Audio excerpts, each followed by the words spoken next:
Welcome to the Dispatch Podcast. I'm your host, Sarah Isger, joined as always by Steve Hayes, Jonah Goldberg, and David French. This podcast is brought to you by The Dispatch. Visit thedispatch.com to see our full slate of newsletters and podcasts, and make sure to subscribe to this podcast so you never miss an episode. And we'll hear more from today's sponsor, ExpressVPN, in a little bit. Today, we'll take a deep dive into where the 2020 campaign stands here at the beginning of the summer.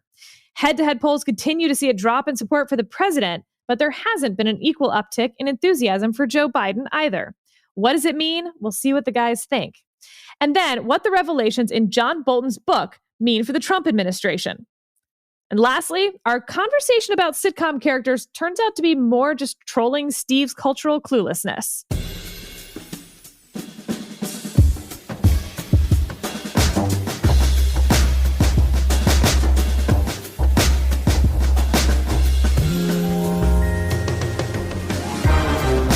Let's dive right in. This week I want to have a broader discussion to start, a little like we do for our lives, where we just open with a big conversation and see where it takes us. Because I felt like this week, first of all, first week of summer, happy summer, everyone.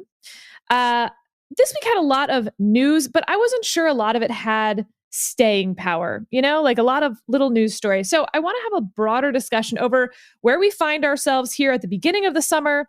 And maybe we'll do a check-in at the end of the summer as well and see how we feel. I want to start, obviously, with the campaign. Trump, Biden. John Thune, senior Senate Republican, said this today. I think right now, obviously, Trump has a problem with the middle of the electorate, with independents, and they're the people who are going to decide a national election. I think he can win those back, but it will probably require not only a message that deals with substance and policy, but I think a message that conveys perhaps different tone, was his quote. The Economist Intelligence Unit, which is the research and analysis division of The Economist, changed their outlook on the election, said that it had changed dramatically in recent months. Quote, the odds have now shifted firmly in Mr. Biden's favor. And I want to mention one poll, although there are several that have come out today. The New York Times Siena College poll is probably getting the most attention, shows Biden leading Trump by 14 points, 50-36 nationally. But perhaps what was more interesting diving in was that the vice president now has drawn even with Trump among male voters, white voters, people in middle age and older. And that includes a 39-point advantage with white college-educated women, which was stunningly large to me for that gender gap. So, Steve, I want to start with you as we dive into this discussion. Why do we find ourselves here at the beginning of the summer in this campaign? Is this the result of a weird 2020? Is this 2016 all over again? Is this Hillary Clinton all over again, underestimating Trump's appeal? Yeah, I don't think it's 2016 all over again. I think the issues are different. I think we've had nearly 4 years of Donald Trump. I think Joe Biden is definitely not Hillary Clinton. Remains to be seen, obviously, if the outcome is like 2016. But it's certainly the case that as we look at the snapshot today, all of the polling that you point to, the national polling, now the swing state, the battleground state polling, moving heavily in favor of Joe Biden. Some states that are not considered to be battlegrounds or haven't been to this point are now looking to be competitive. Josh Kraushaar over at National Journal had a very good column today, sort of gathering all of this together and giving us a big picture look at this. And his conclusion, I think, is the right one. If the election were held today, Joe Biden would win in a landslide. Now, the election isn't going to be held today, and there were times in the polling in 2016 when it looked like Hillary Clinton was the prohibitive favorite and the almost certain winner. So a lot can happen between now and November. And I hate to say it, I think a lot will happen between now and November.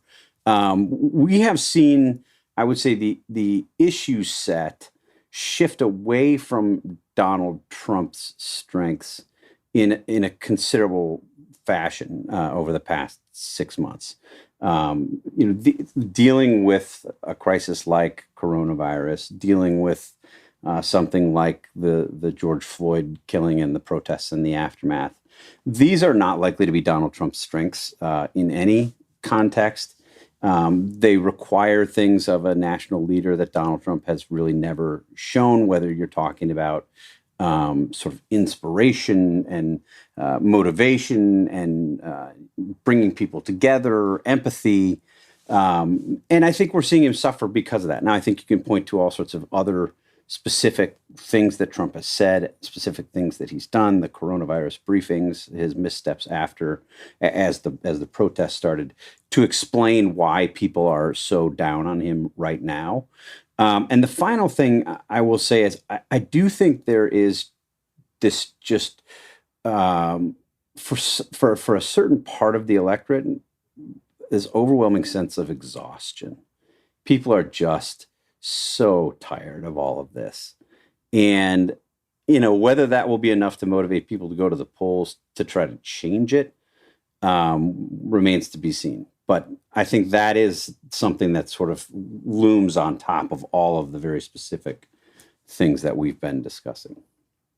Jonah, what do you make of the fact that John Thune, hardly outspoken really on either camp, he's not Mitt Romney and he's not Josh Hawley either, but him coming out today and saying there's a problem here? Well, it's probably too Thune to tell. Oh my. Just to be clear, Jonah did not know that I was going to say that. So you just did that. That was some dad humor. So clever. Sarah, are you encouraging? You're really encouraging this? It was dad humor is right up my alley right now. Yeah. I'm a bit, I don't want to jump the Thune on this, but no, look, I think it's interesting. I think that, Thune, as Steve knows, because he once did this big profile of Thune when Thune thought he was going to be a major presidential contender, that I think Thune cares more about the national political climate than a lot of typical senators do, because he's got an eye on greater ambitions and all that. But I think it's, why he's doing this, it's not entirely clear to me. Maybe he's just trying to send a signal. Maybe he was he lost at the Senate cafeteria of the game of Not It as the one to float this to send a message to the White House. I think what's interesting is he mentions both he needs a message that deals with substance and policy and a different tone. It was sort of like all of the above is a problem. Yeah, it's sort of like the old shtick about I first heard it from Harry Anderson about how he had George Washington's axe, and he said, look, this is George Washington's original axe. Of course, the handle broke in the 1800s and had to be replaced. And then just last year, we had to replace the blade. But in spirit, it's George Washington's axe, right? If we could just get Trump to change his tone, his message, his policies, his personality, it would be great, Look, I largely agree with Steve, and we, as pundits, we all have to do the usual caveats. Polls are a snapshot, and things change, and yada, yada, yada. But usually when people say, look, polls are a snapshot, it's to say that things can change in one direction, when in reality, they can change in both directions. Things could get worse for Donald Trump. And right now, this snapshot of the polls is a snapshot of a trend line going down. Things have been getting worse for him for about 6 weeks, 3 months, whatever you want to talk about. And this is just the latest example of it. For all we know, in another month, it could be worse. And there actually isn't that much time left. It's something like 18 weekends between now and Election Day, and a bunch of them are going to be already taken up by other things. And the idea of placing all your bets on replacing George Washington's axe and all this strikes me as really ill-conceived. And the primary reason it seems to me why this is not 2016 there are two reasons. One is Joe Biden is not Hillary Clinton. We've talked about that a bunch before. Hillary Clinton was much more unpopular than Joe Biden. Joe Biden is much more likable than Hillary Clinton.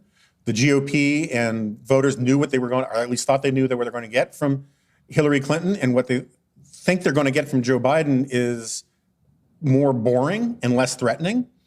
And also, Donald Trump in 2016 was running as an outsider. He was running as a challenger to the status quo. He now defines the status quo, and people do not like the status quo.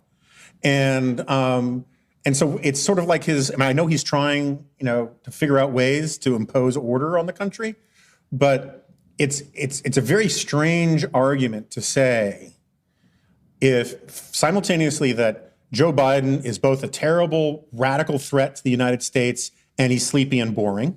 Those two things don't go together. And it's also weird to say, if you vote for Joe Biden, you're going to have anarchy in the streets and violence and racial unrest when we have that right now, and he's the president of the United States and he's not stopping it.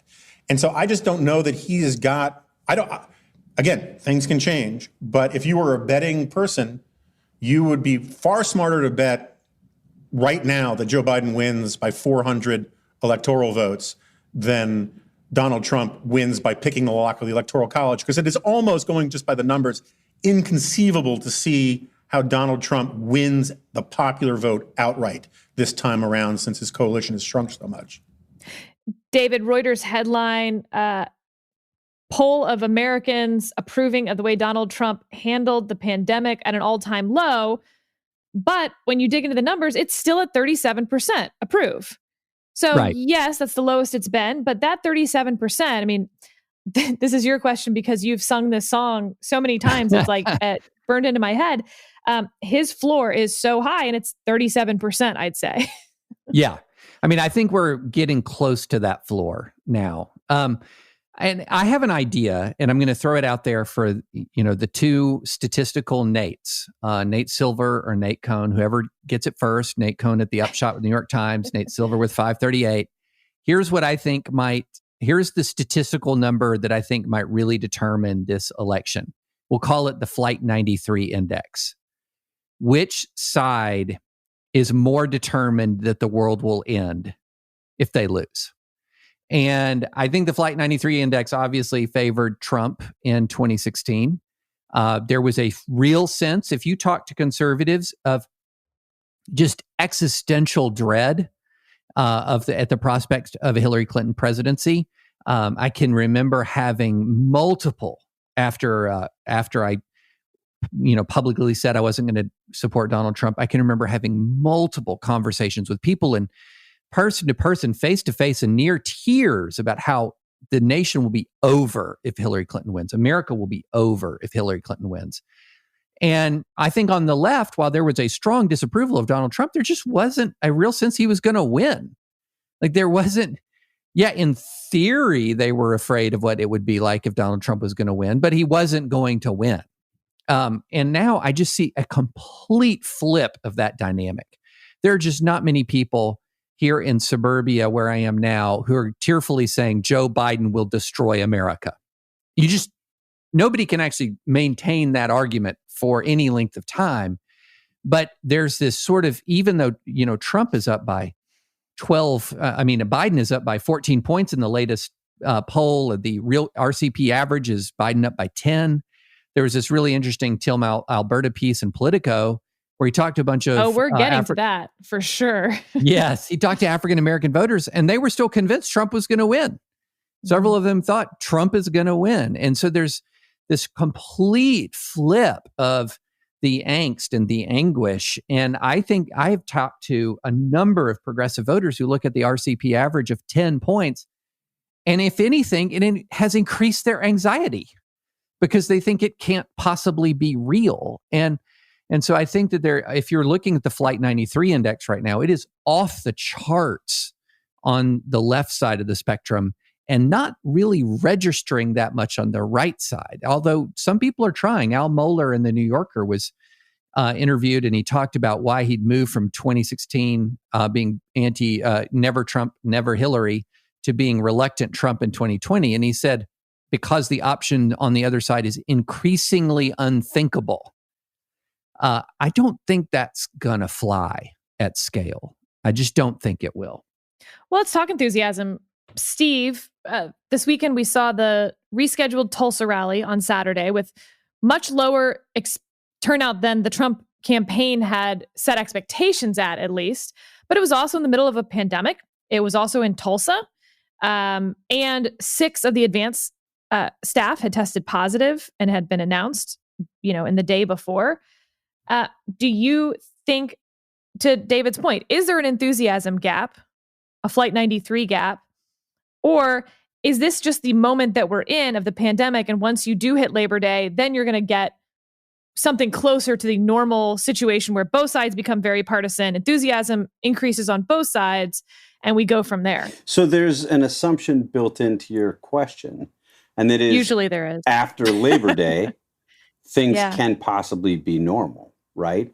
I mean, you maybe meant normal in the political sense, but I would be surprised if even after Labor Day, we see the kinds of rallies that Donald Trump used to hold, and the enthusiasm, I think there is considerable enthusiasm still to this day among Donald Trump's core base. They're not going anywhere. They love the man, the things that he said about their loyalty to him, I think, are true, and they will be showing up at rallies and continuing to boost him, I think, as long as he's in public life. The question is softer Trump supporters, more reluctant Trump supporters, and we've seen both in the national polling and then also in some of the state polling a not insignificant fall off of support for Donald Trump among Republicans and among self-described conservatives. There were new numbers out today from the Marquette University Law Poll in Wisconsin, which is considered to be one of the better statewide polls. Very good, usually very accurate. And Trump has seen pretty significant erosion among Republicans. I think it was 10 points. I should have it in front of me. I think it was 10 points among Republicans. That's not small. He's seen similar fall off in his approval numbers. So I think that will continue to haunt him as we go forward, even if he can keep that hardcore base as fired up as they have been, and I think always will be. Yeah, one quick point on that. The hardcore base, there's this very strange tendency of people to say, well, he's holding on to his base, his base got him elected. Again, he lost the popular vote in 2016. And my favorite data point from 2016 was a Pew poll in, I think, late September that found that 11% of Republicans who said they were voting for Trump also said they will be disappointed if Trump wins. And you can't, so the people who actually put him over the top were not the base. The base was, like the base. The thing that got him across the finish line were the reluctant Trump voters, the anti-Hillary voters, the Supreme Court voters, all of those kinds of people. And, I went through the numbers pretty hard with Chris Starwalt on my podcast the other day. Trump won the suburbs handily in 2016. He is like 20 points behind in the suburbs right now. He was way ahead on evangelicals. He's still ahead, but it's getting tight. And he's losing big chunks of the coalition that he needs to run up big numbers on just to recreate the coalition that he had in 2016, which lost the popular vote by 2 million votes. And it's just very difficult to see how he turns it all around. And after 4 years of people knowing what his presidency looks like and making their decisions about that, to say, no, things will be, I know Jared said things are going to be calm and professional in his second term, but who listens to Jared about this kind of stuff? David, for instance, the president has started maybe to answer some of this. 2 days ago, after the Tulsa rally, he started tweeting again about mail-in ballots. Rigged 2020 election, millions of mail-in ballots will be printed by foreign countries and others. It will be the scandal of our times. And today, Florida noted that Democrats have opened up a 300,000 person voter advantage over Republicans in vote-by-mail enrollment. I mean, that's a must-win state. And he's set aside the undermining the election part of the argument, which I understand, but he's certainly undermining the registering for absentee and mail-in ballots at all these states among his supporters. At the same time also, and I want you to address the mail-in ballots, but there's also a problem with the tech side of this. He relies very heavily on Facebook and Twitter to get to his supporters. And, Facebook has removed Trump campaign political ads and posts in the last week. Twitter has started back up tagging his posts again. they've already spent $20 million on Facebook ads so far this year. So a lot of the outlets for his voters to vote is getting undermined by his message. And then you also have his ability to communicate with his voters getting undermined by the medium. Yeah, the mail-in balloting question is interesting because he can get as furious as he wants to get on Twitter about mail-in ballots, but these are 50 different state elections. So you're talking about states that have state rules regarding mail-in ballots that he does not control. And to essentially condemn the use of mail-in ballots in many of these states where mail-in ballots are going to tell the difference. I mean, he should be out there saying, regardless of how he feels about mail-in ballots, get your mail-in ballots in all caps, as much as he tweets out law and order in all caps. Because at least if he's tweeting out in all caps, get your mail-in ballots, people can actually do something about that. They can't do one darn thing about an all cap law and order tweet. So yeah, I mean, this is a completely wrong message if you're actually trying to mobilize. And then on the Facebook thing, can I just raise a point of order about the Facebook metrics and all of that? So I wasn't born yesterday when it comes to Facebook targeting and the alleged. No, we very much established how old you are. Very old. Yes. I was not born yesterday on anything, but I used to run digital advocacy for a very large conservative Christian legal organization. And we did an enormous amount of work on Facebook, targeting potential supporters, getting our message out, et cetera, et cetera. And one of the things that when you get into that world is the gap between what people can promise you that they're doing with all this micro-targeting versus what they're actually doing with all of this micro-targeting is immense. And Sarah, I'm sure you know this from your campaign experiences. The world is full of people who will come in and promise you the moon on what they can accomplish through Facebook.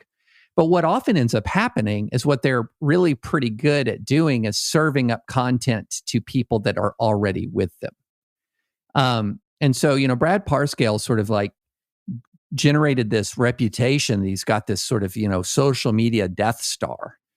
But I mean, what is it actually doing? What is it really accomplishing? I would submit that he has not gotten $20 million in return for his $20 million investment in the micro-targeting of Facebook. There's a lot of hocus pocus around there. There's a lot of snake oil around there. And it's been used to sell an awful lot of people who don't know much about social media on the power of social media. Yeah. Can I add just one quick thing on this? Yeah. Well, two things. One, there have now, David can give me the exact number, but there have been at least 3 Star Wars movies based on the creation of something, either the Death Star or Death Star Plus or Death Star Alternative. And each movie is about how this turns out to be a really bad idea and they lose. Forget the fact that Death Star is also supposed to be evil. Why you would pick this as like, now behold our fully functional Death Star, where it's like ironically begging the gods to beclown you. And speaking of beclowning, Brad Parscale has never run a campaign before. And I understand that the Facebook, I'm not on Facebook. I don't look at Facebook. But I do get an enormous number of emails from the Trump campaign. And every day I read them to my wife for a laugh. The president was just going over our list, and he was shocked to find out that you haven't signed up yet to meet him. He's really disappointed. Can we please tell him that you'll come, right? And like, chances that Donald Trump wants Jonah Goldberg to come meet him, very low, very low. And I know other campaigns do that stuff, but it is not sophisticated. I don't see anything. And again, it's email, it's not Facebook, but presumably he's in charge of all the digital things. If this is a sign of the sophistication of the campaign, Brad Parscale has sold an enormous amount of snake oil. And, he's basically a web designer who conned a bunch of con men about all this kind of stuff. And I find it all pretty laughable. One last quick thing on the I want to go on to one of Jonah's earlier points. He said, it's possible that Trump will do better. It's also possible that Trump could potentially do worse. And I do think that there is, especially in suburbia, the magic is just gone. Like the magic is just gone. And I think the permission structure amongst casual Trump supporters is beginning to shift. And the other thing that I want to say is that in the real world, Trump's foremost ambassadors, the people who are super, super zealous about Trump, don't do him a lot of favors. You'll have, it is not unusual for people to say, why are the biggest Trump supporters such jerks online? And they're talking about their own Facebook feed. And they've adopted a lot of the persona of the man at the top, unsurprisingly. And I just don't think a lot of the base MAGA voters are that great community ambassadors for their movement. Yeah, and to bring this real quick back to your original question, Sarah, I think the willingness of somebody like a John Thune to speak out in the way that he has is revealing for exactly the reasons that you raised it. The elected Republicans in the Trump era are lagging indicators, right? They are not leading the followers and moving them away. They are reflecting what they're hearing from their constituents. We've seen over 3.5 years that they're reluctant to say anything counter to the White House, anything that contradicts the Trump line. And the fact that you have more and more of them saying these kinds of things is, I think, interesting in its own right. There is a report today that John Cornyn, Republican of Texas, also in leadership in the Senate, was asked about the administration's decision to end federal funding of these coronavirus testing sites. And Cornyn said, I think it's clear to all of us that with the uptick of cases, now is not the time to retreat from our vigilance in testing.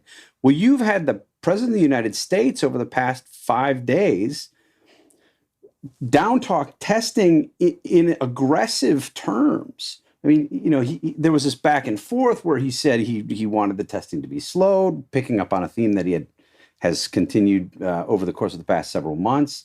The White House corrected it, said, no, the president, of course he was kidding.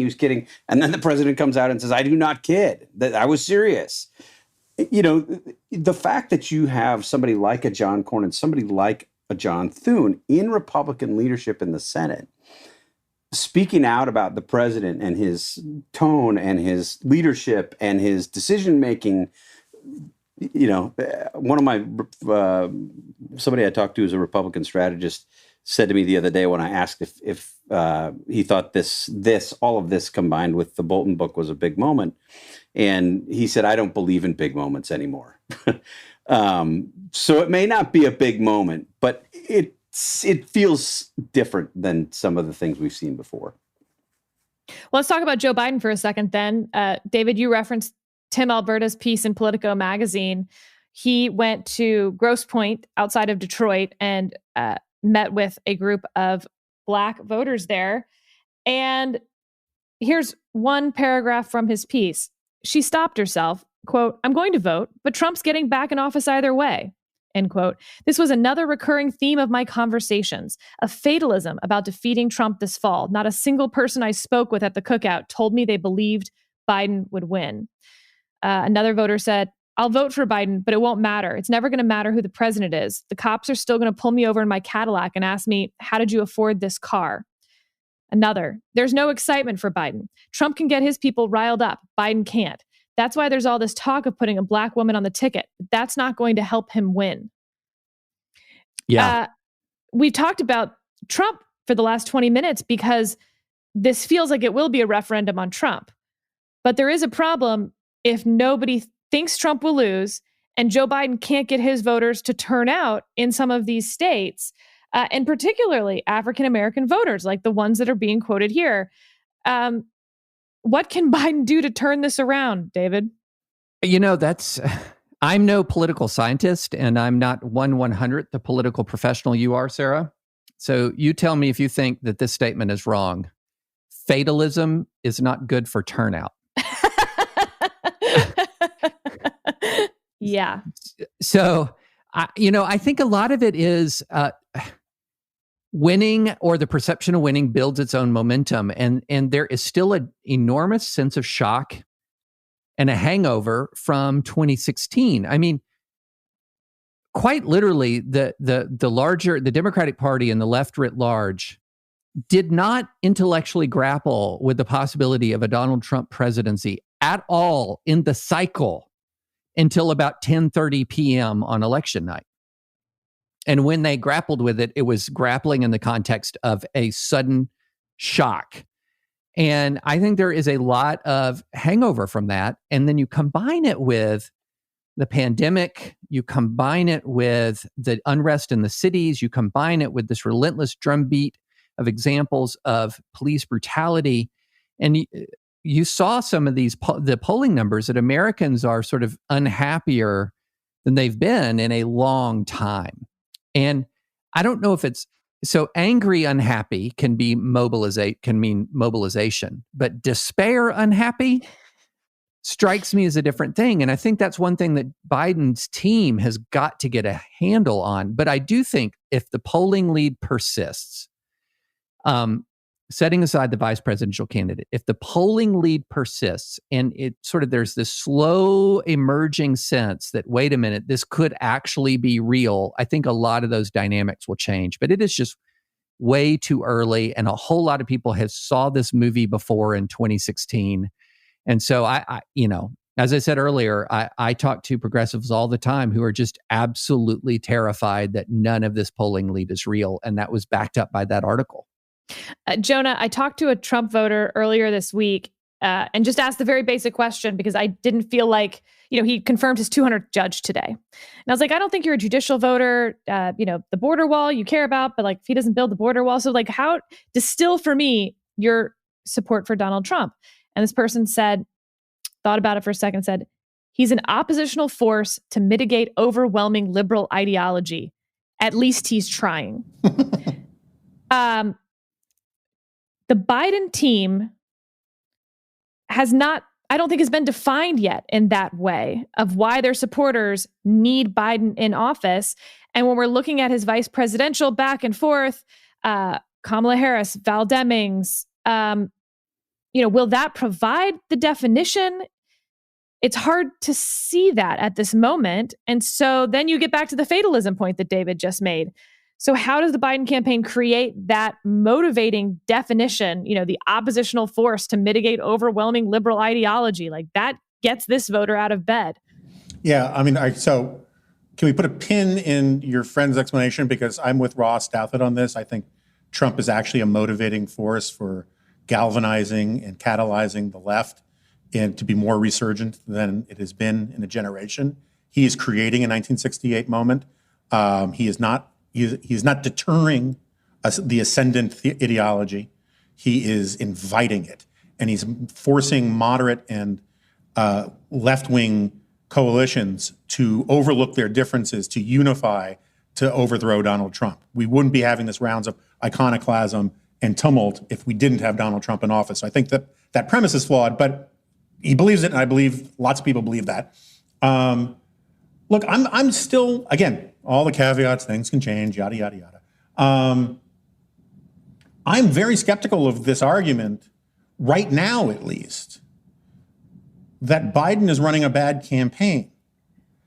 He is surging in polls while staying in his basement. And again, I'm sort of defending my own position here. Months ago, before the pandemic, I said the smartest thing Biden could do is run a front porch campaign where he just doesn't show up anywhere because people like the idea of Biden more than they like Biden himself. And he's raising a ton of money. Barack Obama headlined his fundraiser yesterday. So he's raising money. He's 14 points ahead in the latest, pristine poll and blah, blah, blah, blah, blah. And he's improving on every front, letting Donald Trump flounder alone in the limelight. And one of the greatest signs that I think this is a smart campaign, at least for right now, is that Donald Trump is begging Joe Biden to get out of the basement, right? They know that if it's a referendum on Trump, Trump is in trouble. And Biden is and asked for an additional debate, in fact. Yeah, and I mean, they might as well be like the the guy from the Warriors just going around going, Biden, come out to play, because they just want to fight him, and he won't come out. And it may be time. I think in the future he has to come out, he has to engage, he has to have a campaign, and blah blah blah blah blah. But at least for now, whether it was happenstance, by accident, or intelligence, I don't know, because I don't have a lot of faith in his campaigns. They've stumbled into a smart position to be in, and I'm less convinced about this fatalism thing, because first of all, Barack Obama won in part because a lot of people wanted the first African American president. He had huge support from the African American vote. There were a lot of white suburbanites who liked the idea of voting for an African American. The Republicans were unpopular, but a big galvanizing force that got Barack Obama elected was that he was not George W. Bush. And he fulfilled that on day one once he got elected. That was part of his mandate. Part of Donald Trump's mandate was to be not Barack Obama or Hillary Clinton. He fulfilled that. I don't know that it is true that you can't energize your base by voting against Donald Trump rather than for Joe Biden. And time will tell on all of that.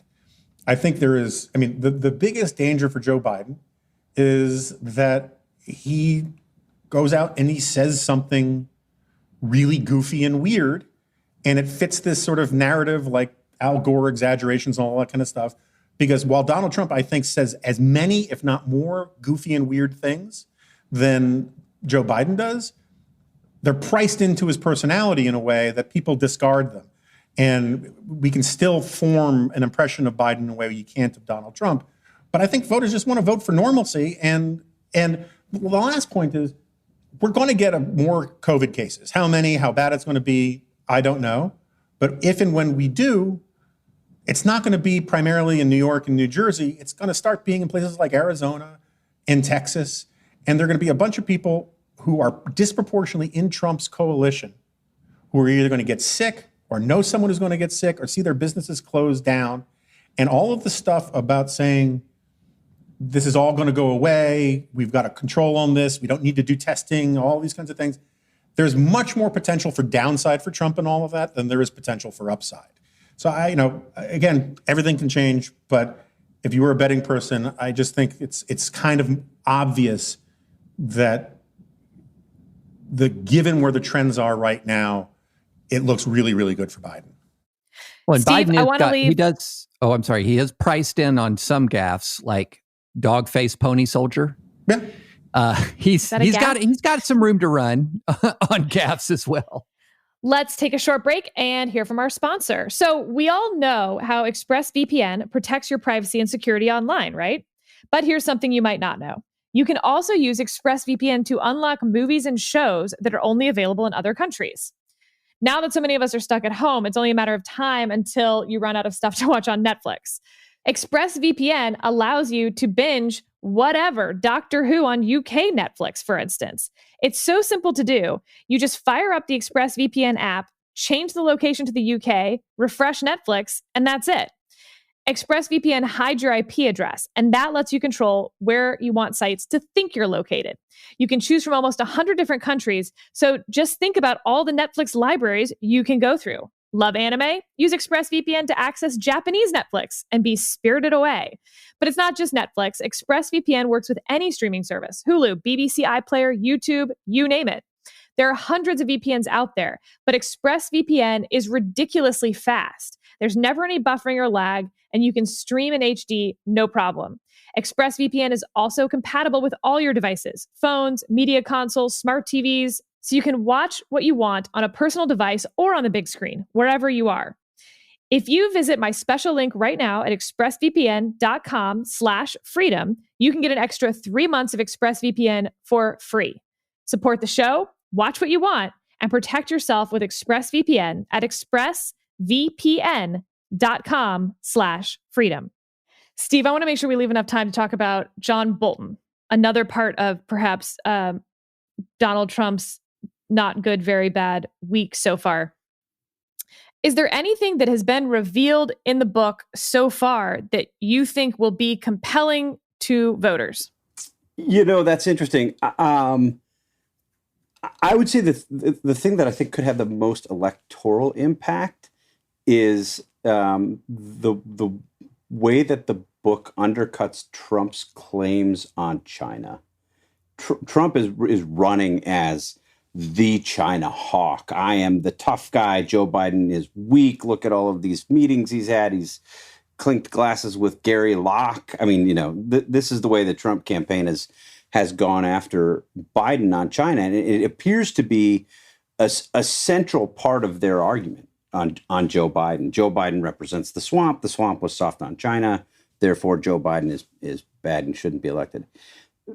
The thing that struck me as I read the book was the number of times, sort of the relentless reporting that John Bolton includes, some of it from private meetings with Xi Jinping, but a lot of it, what has happened in public with Donald Trump and Chinese leadership, that just suggests Donald Trump was a wimp on China.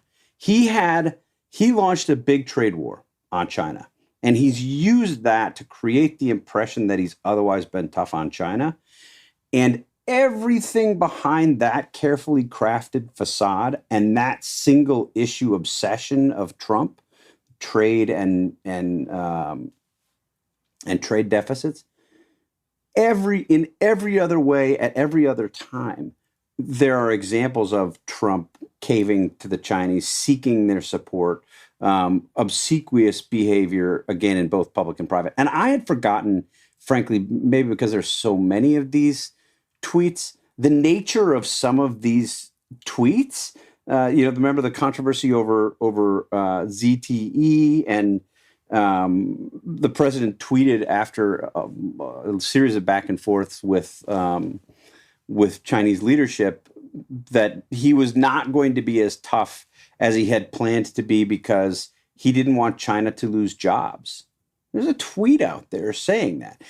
There are so many of those kinds of tweets that even if you think that John Bolton is an unreliable narrator and can't be trusted, what he's compiled in his book that's out there, I think undercuts pretty dramatically that. Now, people will say, voters don't really vote on foreign policy issues, and maybe that's not going to send people in droves to the voting booths on that specific issue and on Trump's claims. But if this is in part a contest of attitudes and a contest of toughness, and Trump is going to be the guy who breaks Washington of this swampy fever, that's a hard argument to make, just given what Bolton has laid out there. Well, so Robert O'Brien, Jonah, the president's national security advisor, just today gave a speech in Arizona, a swing state for this election, where he equated the Chinese president to Joseph Stalin and said that the miscalculation of China basically was the greatest failure of American foreign policy since the 1930s. Also set to give speeches on China, Pompeo, Barr, FBI Director Chris Wray.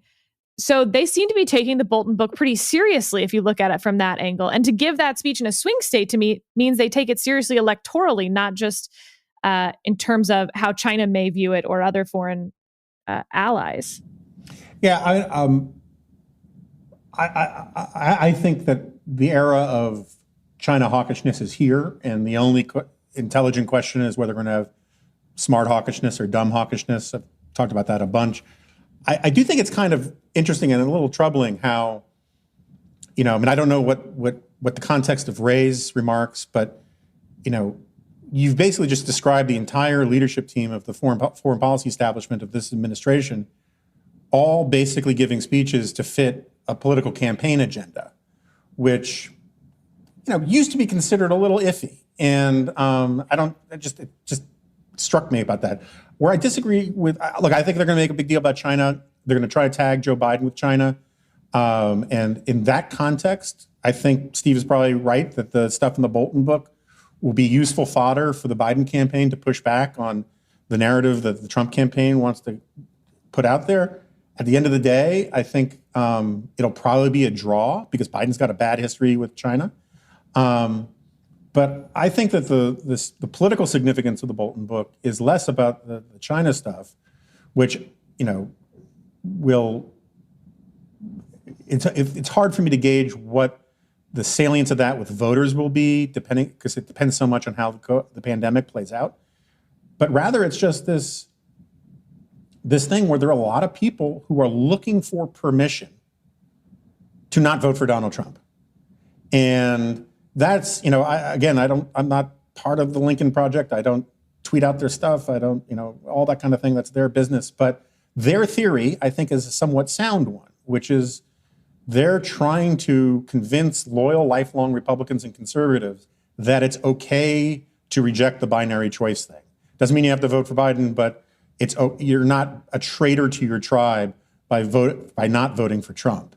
And when you have John Bolton, who's a flawed human being in all sorts of ways, and we can recount that from the left and the right, for him to go out and say that he's not going to vote for Trump because he's unfit for office, I think that's the kind of thing that greases the skids just a little bit for some percentage of voters to say, okay, well, if John Bolton's not going to vote for the guy, if John Bolton thinks he's unfit, not to mention Mattis, all these other people, maybe I can just sit this one out. And I think that's the real political damage that comes from this.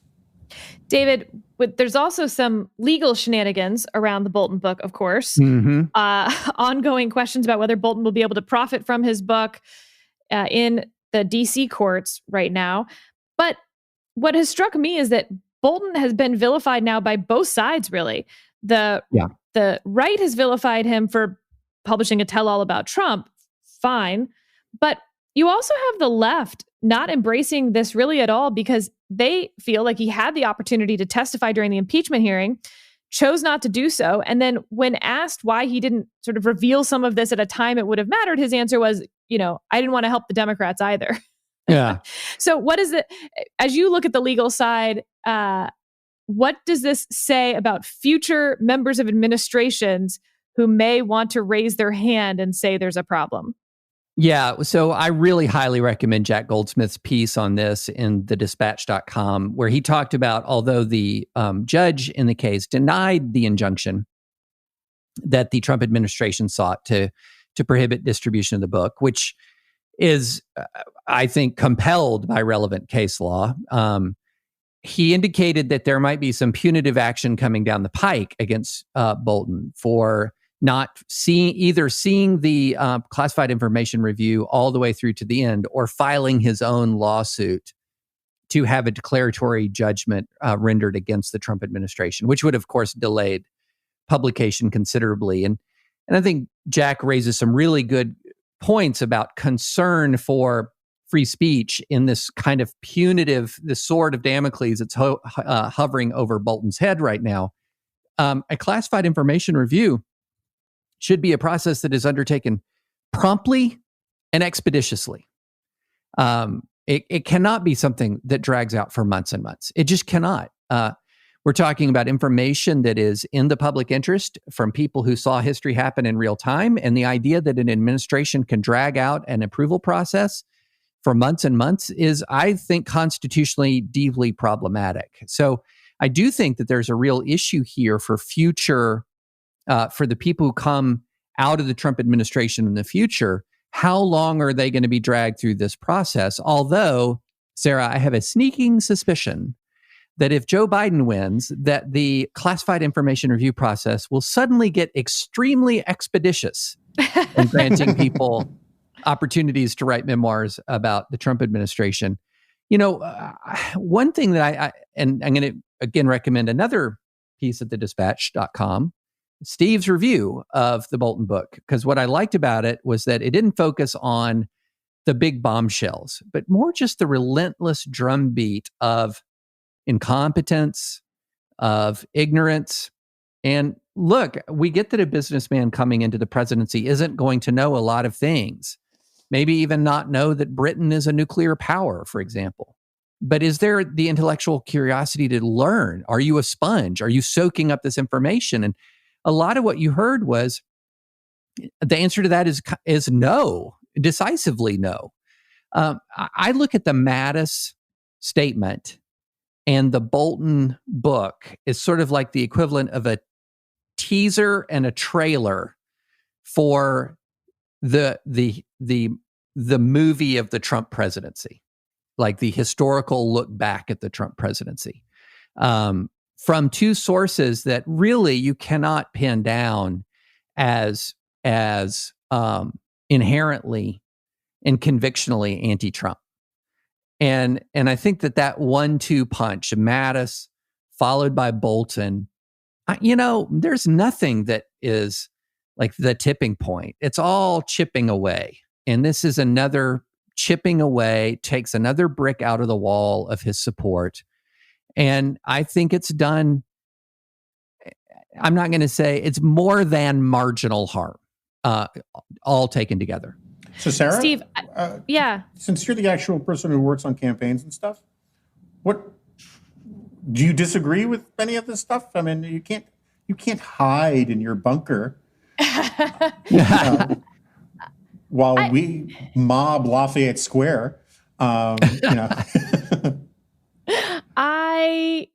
tend to think that anyone who is considering voting for the president has to write off John Bolton, in part because of the tone that he took, that he's not a particularly reliable narrator. It helps that you have leadership from South Korea, for instance, saying that they dispute some of it as well, not just people of his own administration.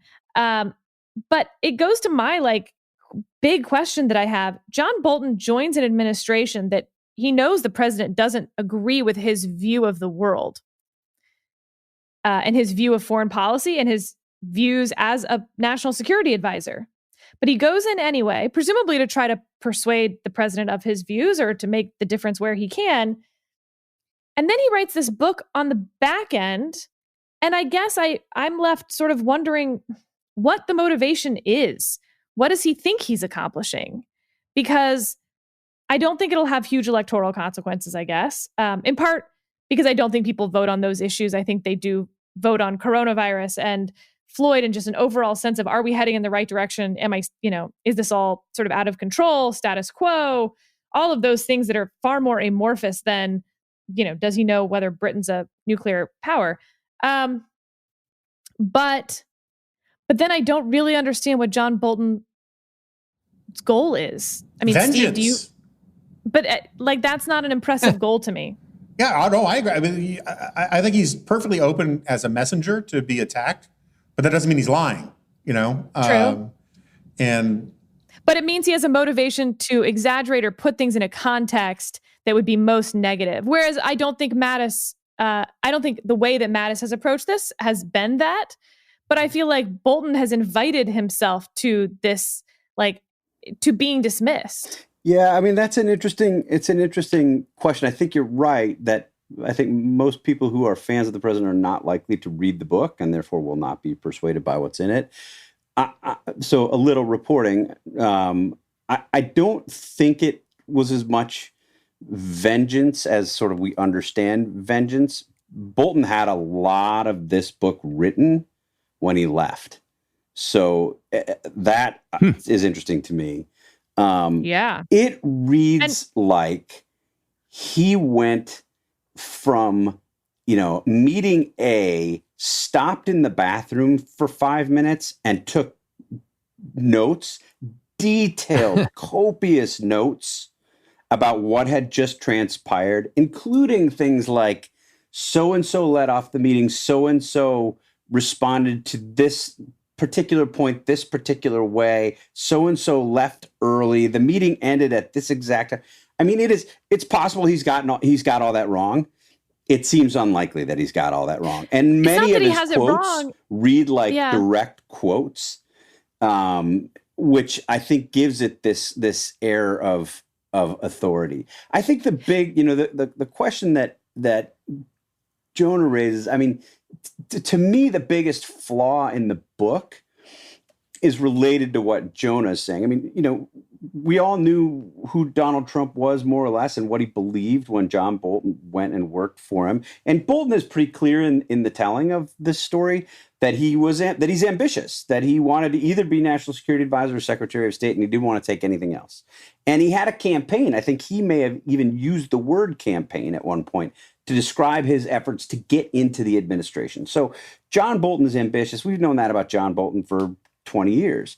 What I found the biggest flaw or the weakness of the book is his revelation on the one hand. I mean, you could almost read the book. You could go in and pluck out sentences and or highlight sentences and use a fluorescent yellow highlighter on the one hand and a fluorescent pink highlighter on the other. And two different stories will emerge. The first is basically a prosecutorial brief. Donald Trump is crazy and he's bad for the country. And that's the case that John Bolton is making. The second, and there are times at which it's almost totally divorced from the first, is the United States should be much more hawkish in its foreign policy posture. And all of my advice to Donald Trump was to be more hawkish in the following ways. And you could imagine John Bolton writing that second part of the book, whether he had served John McCain or Mitt Romney or George W. Bush.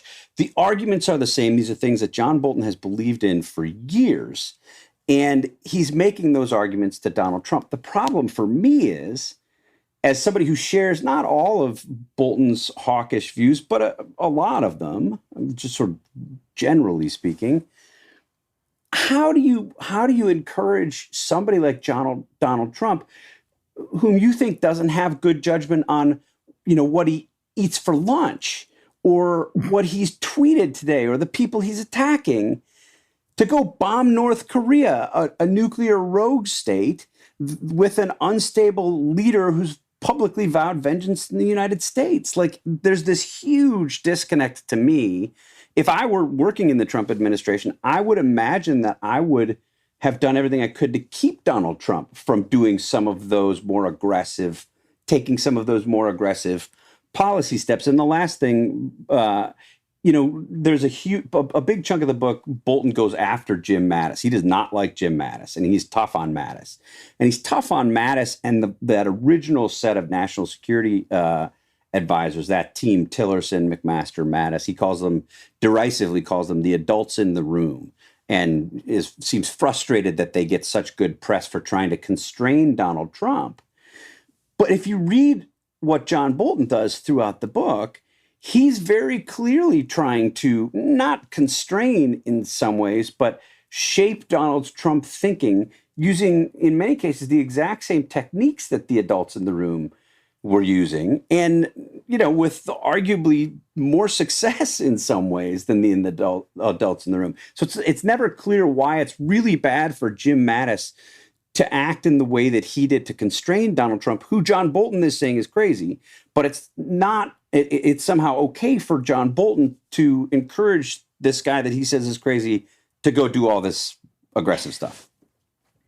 We'll give Steve the last word on this. Okay, but important final topic. And I think I'm going to start with with David. David? Yes. You are a liker of pop culture. Indeed. You watch a lot of television in one form or another. Which sitcom character of all time, I'm not going to limit it to any particular time frame, which sitcom character do you most identify with? In all humility, I have to say that I identify most with the lead character in the best comedy series of all time, Arrested Development, Michael Bluth. And I love the thing that was it took me a while actually to really get the Jason Bateman role in that show as sort of like the super flawed guy who's also like completely bemused at the absolute insanity of everyone else around him. And I just sort of felt like if the conservative movement is the Bluth family, I feel like I might be in a Michael role of just constantly amazed at what I see. So that's my short answer. All right, Jonah, same question to you. So this is a very tough one for me. And if I were going to follow true to this tradition in this podcast, I would reframe the question and create a cocktail of various characters. Abed from Community, Jerry Seinfeld, George Costanza, and a little bit of a Trapper John and from MASH. But if I have to pick one, and Dietrich from Barney Miller. But if I had to pick one character, and I will concede I have a little Cliff Clavin in me. It's a very, very difficult one. And it's a weird one because the actual character was a sports writer and I am not a sports guy, but I would say maybe Oscar Madison from the original Odd Couple. Ooh. Okay. Or George Jefferson. I mean, that's kind of obvious. That's so on the nose, that. Steve, I'm terrified to ask you this question because unlike David, I don't know that you're aware of any of the characters that have been mentioned so far. I've heard of a couple of shows that you guys have talked about. Maybe I should just ask you to name a television show and that can... I mean, I watched Seinfeld semi-regularly. That's about it. So which Seinfeld character do you identify with? That's a good question. Kramer? Elaine. In a weird way. No, I mean, the one that I came up with precisely because I'm so totally clueless is Jack Tripper on Three's Company. Because stuff is going on all around me and I have no idea what it is. So to be clear, earlier today when I was like, hey guys, I think I'm going to ask this question. And Steve was like, I know the TV. And I said, I don't know, Steve, didn't you watch Cheers or MASH? And he was horrified and said, what, you think I'm 60 years old? Those shows weren't on. And then he goes with Three's Company. Well, here's the other. So I didn't really watch much Three's Company. I just know that he was clueless, right? All sorts of stuff was happening around him. And wasn't the whole gag of the show, this guy didn't know what was going on. So that's how I feel when you guys talk about stuff like this. I don't know what's going on. I don't know the characters. I don't know the shows. Yeah, I mean, just to defend the canon here a little bit, the character who really didn't know what was going on was Mr. Roper, the landlord, who was constantly listening in through the door and misunderstanding what was happening and thinking it was something else, which reminds me, there was a joke in Friends where Chandler once says, I really liked the episode of Three's Company when there was a really funny misunderstanding. And the point being, literally every episode was some misunderstanding, which makes me want to change from Oscar Madison to Chandler, because I think it's a little closer to who I am. Maybe I'm Mr. Roper. It sounds more like I would be Mr. Roper than I thought that Jack Tripper was the clueless one. But a little French family trivia. I was not allowed to watch Three's Company growing up. Me because neither. It featured men and women living together who were not married. So if you want, that would be a good future podcast. What shows were a light topic? What shows were you not allowed to watch growing up? Except we'd have to reserve it for the last 45 minutes of the podcast for me. Yeah. I mean, I was only allowed to watch PBS, and I was watching Saved by the Bell one time, and my mother was like, is this PBS? And I was like, yep. And nice. She figured that out pretty quickly. Well, actually. we were not allowed to. I was not allowed to watch Three's Company, but not. I think they didn't. They really didn't. My parents really didn't like Three's Company because it was Three's Company, and it was racy humor. But my family was not allowed to watch TV on weekdays, so we didn't watch any of this stuff at all. So that I come to my cluelessness naturally. See, the funny thing about you not being allowed to watch Three's Company because it depicted men and women living together who are unmarried is that was sort of the premise of the show. Yeah. And Jack had to pretend he was gay because that made it okay for him to live with women. Oh. Yeah. And the degree to which the new woke orthodoxy would find that show problematic is really kind of astounding. But maybe I'll do a dissertation on that someday. Well, my favorite moment of along those lines growing up was I had started liking Cheers. And my dad said, okay, I've got to watch this with you to see if it's okay. So he watched it, and it was the very first episode that Sam and Diane got together. Oh, no. And he laughed so hard all the way through. I mean, just busted a gut. And then at the very end, it goes, yeah, we're not watching that again.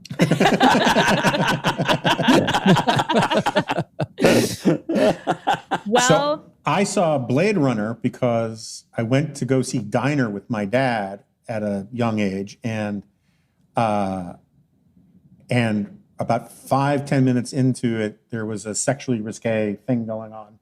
And my dad was like, let's see what's playing next door. Took me out of the theater. And it was fine for me to see Blade Runner, but Diner was just too much. So. All right, well, back to the original question. We'll see. I mean, we can just exclude Steve from this game. Who will guess what mine is? Hey, nerds, who's got 2 thumbs, speaks limited French, and has changed a bunch of diapers today? This moi. Well, obviously, Tina Fey from 30 Rock. Thank you. Yes, Liz Lemon. Who's sort of self-canceling at the moment, but that's another issue. All right. Thank you, guys. Thank you, listeners. We will see you again next week. And definitely subscribe to the podcast so you don't miss an episode. And check out thedispatch.com, which David plugged several times. We have some other podcasts. We have lots of great articles. Steve even wrote one this week. So that's big for us. Normally, he just edits our stuff and puts in snarky comments. And Jonah's out with a new G file that you can get on there. There's just a lot of good stuff. So we'll see you next week. Thanks.